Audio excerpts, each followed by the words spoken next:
আসসালামু আলাইকুম এভরিওয়ান, সবাই কেমন আছেন? আশা করি সবাই ভালো আছেন। আল্লাহর রহমতে আমি ভালো আছি। ভিডিওর শুরুতেও ক্ষমা চেয়ে নিচ্ছি আমার ভুলভাল কথার জন্য। আসলে আমি এইভাবে কথা বলতে পারি না। আমি ভিডিও শুরুর আগে ভাবি অনেক কথা বলবো, কিন্তু ভিডিও শুরু করলে আর কথা বলতে পারি না, তাই সবাই ক্ষমার দৃষ্টিতে দেখবেন। আজকে আমার ছুটির দিন, আমি বাইরে বের হয়েছিলাম। তো আমি বাসার কাছেই দেখলাম যে এখানে রোজমেরি পাতা, জাপানিজদের বাসার সামনে ওরা দেওয়াল হিসাবে এটা ব্যবহার করে। এটা কিন্তু সুপায় পাওয়া যায় না কিনতে, আর এটা যেহেতু চুলের জন্য অনেক উপকারী, আমি অনেক খুঁজি এটাকে, এখানে কোনো সুপাই পাই না। আর অনলাইন থেকে আনতে গেলে না অনেক টাকা, তাও ভালো দিবে কিনা জানি না, তার জন্য কেনাও হয় না। তো এখানে দেখে আমি একটু থেমে গেলাম, ভিডিও করে নিলাম যে এগুলো কিন্তু ওরা বড় হলে কেটে ফেলে দিবে, তো বিক্রি করবে না। আর ছুপাই কিনতে গেলে অনেক দাম। তো আমি যে ছুপাইটা আসছিলাম আমাদের বাসার কাছে কয়েন, এটাকে কয়েন বলা হয়। এখানে তাজা তাজা টাটকা সবজি পাওয়া যায়। তো এসে দেখলাম যে বাইরের যে বেঞ্চগুলো সবই খালি। তো ভিতরে ঢোকার জন্য ওদের কাছ থেকে পারমিশন নিলাম যে আমি কি ভিডিও করতে পারবো কিনা। ওরা বললো যে হ্যাঁ, আমি ভিডিও করতে পারবো। তো এখানে যারা বয়স্ক লোক আছে ওনারা সবজি চাষ করে এখানে রেখে যায় বিক্রি করার জন্য। এর জন্য একটু টাটকা সবজিও পাওয়া যায় আর দাম কমই পাওয়া যায়। তো আজকে দেখলাম তেমন কোনো সবজি নাই। এখানে বটবটি ছিল, বেগুন ছিল, একটু কম দামি, অন্য সুপার চেয়ে কম দাম ছিল। তো আমি আবার একটু ঘুরে ঘুরে দেখতেছিলাম। আর এখানে তো এটা খুবই ভালো একটা জায়গা, এখানে আসলে চোখ আটকে যায়। এখানে যে হাতের ব্রেসলেট, এটা ছিল 1100 ইয়েন, যেটাই ধরবো 1100 ইয়েন। এখানে গলার সেটও 1100 ইয়েন, হাতের ব্রেসলেটও 1100 ইয়েন, আর ছোট একটা কানের টপ ওটাও ছিল 1100 ইয়েন। বুঝলাম না এটার মানে কি। সবই দেখা যায় পুঁতি কম বেশি আছে, তা দাম একই দিয়ে রাখছে। ওদের সিস্টেম বোঝার মতো কারো সাধ্য নেই, যে সবগুলোই 1100 ইয়েন করেছিল। তো আমি আবার একটু ঘুরে ঘুরে দেখতেছিলাম যে কোনটা নেওয়া যায় কিনা। নিতে তো আসিনি, দেখতেই আসছি, ভালো লাগলে পরে নিব আর কি, এর জন্য একটু দেখে নিলাম। শশাগুলো একটু মনে হয়েছে যে একটু বুড়ো হয়ে গেছে, মানে অনেক দিন হয়ে গেছে। আর এখান থেকে আমি একটা বটবটি নিয়ে নিলাম। এই বটবটিগুলো কিন্তু অন্য সুপায় 3 থেকে 350 টাকা করে বিক্রি করে। তো আমি ওখান থেকে বের হয়ে অন্য একটা সুপায় যাবো। আজকে একা একাই আমি নতুন একটা রাস্তা দিয়ে যাইতেছিলাম। আর এটা হলো কয়েনের যে পার্কই, ওরা কয়েন বলে নাকি জানি না, আমি সঠিক নাম জানি না। তো সবাই কয়েন বলে, তাই আমিও কয়েন বলতেছি। এখানে অনেক সুন্দর। এইখানে কিন্তু এই যে পাতাগুলো গাছ ভর্তি পাতা, কোনো এক সময় এই গাছে কোনো পাতা থাকবে না। আবার সিজনে সিজনে ফুল, সাকুরা ফুল, চেরি ফুল, সব ফুল এই গাছই হয়। আবার এখন তো পুরা সবুজ হয়ে আছে, কোনো এক সময় একদম কোনো পাতাই থাকবে না, শুধু গাছগুলো থাকবে যে মরে গেছে এরকম মনে হয়। এদেশের জঙ্গলের ভিতরেও ফুল হয়ে থাকে, এত সুন্দর পরিবেশ।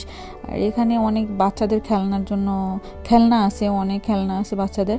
তো আজকে যেহেতু বাইরে রোদ ছিল, এর জন্য দেখতেছি যে মাঠ পুরাই পার্কটা খালি, কোনো লোকজন আসে নাই।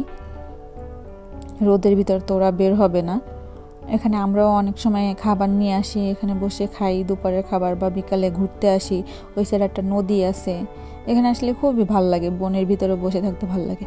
তো আমি নতুন একটা রাস্তা দিয়ে যে ছুপায় যাব, আমি খুব ভয়ে ভয়ে আসতেছিলাম যে আমি চিনবো কিনা, আবার রাস্তা ভুলে যাব কিনা, কিন্তু আইডিয়া নিয়ে আসছি যে হয়তো বা এই রাস্তা দিয়ে বের হওয়া যাবে। তো এখান থেকে অনেক বড় একটা ঢাল পার হয়ে উঠতে আমার অনেক কষ্ট হয়েছে। পরে দেখলাম যে আমার সাইকেলে হাওয়া নাই। আমি গ্যারেজে চলে আসলাম। গ্যারেজে এসে দেখি যে গ্যারেজে কোনো মানুষ নাই, যার যার গাড়ি শেষে তেল বা গ্যাস নিয়ে যাইতেছিল।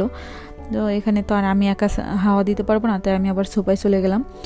তো এখানে যে বড় সুপারটা, এই বড় সুপার ভিতরে একটা সাইড আছে যেখানে বয়স্ক লোকরা সবজি রেখে যায়, এটা হলো ওইরকম একটা। তো এখানে দেখলাম যে সবজির যে কয়েনের চেয়ে একটু দাম বেশি, বটবটির দাম বেশি আছে এখানে একটু। একটা মিষ্টি আলু ছিল 216 ইয়েন। এখানে যে তরমুজের দাম, তরমুজের আশেপাশেও যাওয়া যায় না, সব সময় না, মাঝে মধ্যে খাইতে ইচ্ছে করলে তো নিতেই হবে। আর এই ছোটো চিংড়ি মাছগুলো কিন্তু সুপায় উঠে না, আজকে উঠছে দেখলাম, তো লাল হয়ে গেছে, এর জন্য আমি আর আনলাম না। আর এই ভিডিওতে যে মাছগুলো দেখতে পাচ্ছেন এইগুলো কিন্তু সব সময় সুপায় থাকে, অন্য কোনো মাছ পাওয়া যায় না। দুই এক সময় হঠাৎ পাওয়া যায়, তাও একদম কম সময়, হয়তো বা বছরে একবার দুইবার নতুন নতুন মাছ ওঠে। তো আজকে দেখলাম যে সব জিনিসের দাম বেশি। আর দেখেন আঙ্গুর ফল, এগুলো কি সাজাই রাখছে না বিক্রি করবে কে জানে। এই কত একটা প্যাকেট নাকি 3218 ইয়েন, এটা কোনো কথা? তারপর ওখান থেকে আমি তেমন কোনো বাজার নেই আমার বাজার দরকার ছিল না, যেগুলো দরকার ছিল যে তাজা সবজি নেওয়ার জন্য আসছিলাম। তো শুধু ওই বটবটিটাই আমার ভালো লাগছে, আর বেগুন আমার ছিল, তার জন্য বেগুন নেই। তো এখান থেকে আমি কি গাছ নেব, গাছও দেখি সব ফুরিয়ে গেছে, হয়তো ওরা নিয়ে গেছে। এই যে গাছগুলো নিছে ওরা, কিন্তু এগুলো বিক্রি করবে না, বাসার সামনে লাগিয়ে দেবে বা অনেক কষ্ট করে চাষ করবে, যখন ফল হবে, ফল ঝরে যাবে, গাছগুলোকে ওষুধ দিয়ে মেরে ফেলবে, এইরকম একটা অবস্থা। এটা আজব দেশ, এদের বোঝা যায় না। অনেক জিনিস আছে, খাবেও না, কেউকে দিবেও না, বিক্রিও করবে না। তো আমি আবার গ্যারেজে চলে আসলাম, আসার সাথে সাথে দেখি আমার সাইকেলে, আমি বললাম যে আমার সাইকেলে হাওয়া নাই, এটা বলতেই ওরা দুইজনই আমার কাছে আসে, একজন ধরে রাখছে আর একজনের হাওয়া দিতেছিল।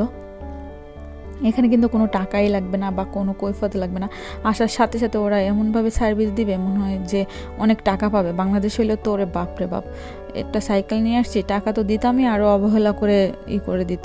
তা আমার সাইকেলের না নিচে নাট না কি বলে জানি না, যেটা গ্যাস দেয়, ওইখানে নাটটা খুলে পড়ে গেছিলো হয়তো বা, তো ওরা আবার ওটাকেও চেঞ্জ করে দিছে। তারপর আবার চেক করে দেখতেছিল যে সব ঠিক আছে কিনা, কত যত্ন করে ওরা এটাকে আমাকে সাহায্য করলো আর কি, টাকা ছাড়া। তারপর আমি বাসায় চলে আসলাম, এসে আমার খেতে আমি এখন একটা টমেটো চারা নিয়ে আসছিলাম, ওইটাকে আমি এখানে লাগিয়ে দিব। আর লাল শাকগুলো তুলে ফেলবো 2-1 দিনের মধ্যে, যেহেতু আমি সবসময় রান্না করি না, আজকে রান্না করব না, লাল শাকের জন্য তোলা হয়নি। আর বাংলাদেশে আমি এর আগে একটা ভিডিও দিছিলাম যে বাংলাদেশে লোক যাচ্ছে, ওরা আসছে এর জন্য লিচু, পেয়ারা, বোম্বাই মরিচ, অনেক কিছু নিয়ে আসছে, তো ওগুলো দিয়েছে, তো একটু ভিডিও করে নিলাম। তারপর আমি আবার বিকালে বাইরে গেছিলাম আবার কিছু কেনার জন্য, তখন তো রোদ ছিল বা আমার অনেক টাইম হয়ে গেছে, অনেক জায়গা ঘুরছি, এর জন্য কিছু আনতে পারি নাই। তারপর বিকালবেলা আবার সুপাই যে আমি কলা আর আঙ্গুল ফল আনার জন্য অন্য একটা সুপাই গেছিলাম, তো ওইখানে আঙ্গুল ফলও পাই নাই, কলাও পাই নাই, কলাও আমার আনা হয় নাই। কলা তো প্রতিদিনই আমার দরকার হয়, তো এবার কলা আমার আগে আমি এনে রাখছিলাম কাঁচা কাঁচা দেখে, ওইগুলোই আছে, আর আজকে আমি কলা পাইনি সোপায়।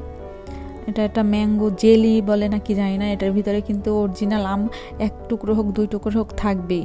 আর এটা অ্যাভোকাডো নিয়ে আসলাম, এটা ছাড়িয়ে দিছে, কাঁচা ভালোই ছিল, কিন্তু কিসের জন্য ছাড়িয়ে দিছে জানি না, কোনো সমস্যা ছিল না, তো আমি নিয়ে আসলাম। আর আমি বাইরে একটা আইসক্রিম খাইছি, ওই আইসক্রিমের প্যাকেটটা আমি ব্যাগে করে নিয়ে আসছি, কারণ ময়লা বাইরে ফেলানো যায় না। এই যে পেয়ারাটা আমি কুচি করে নিছি, বাংলাদেশি পেয়ারা, বাংলাদেশি বিট লবণ আর বাংলাদেশের শুকনো মরিচ, আমি জাপানে বসে খাবো আর কি। তো আমি সুন্দর করে মেখে নিছি পুরা পেয়ারাটাই। তো এখানে আমি পুরা পেয়ারাটা নিছি, আমি একা খাবো না, আমরা 3 জন মিলে খাবো। 2টা মরিচ দেওয়ার কারণে অনেক ঝাল হয়েছিল, মরিচগুলো কিন্তু অনেক ঝাল ছিল। তো খুবই ভালো লাগছে যে দেশি জিনিস খাইতে পারছি, কম আর বেশি এগুলো কিন্তু জাপানে পাওয়া যায় না। আর এত ঝাল ছিল, আমি যে ম্যাঙ্গোর জেলিটাও খেয়ে ফেলছি, তো 2 টুকরো আমের অরিজিনাল যে আম ওটাও পাইছি, তো ভালোই লাগছে। আজকে সব কিছুই বাংলাদেশে খেলাম। আজকের ভিডিওটা এই পর্যন্ত, আল্লাহ হাফেজ।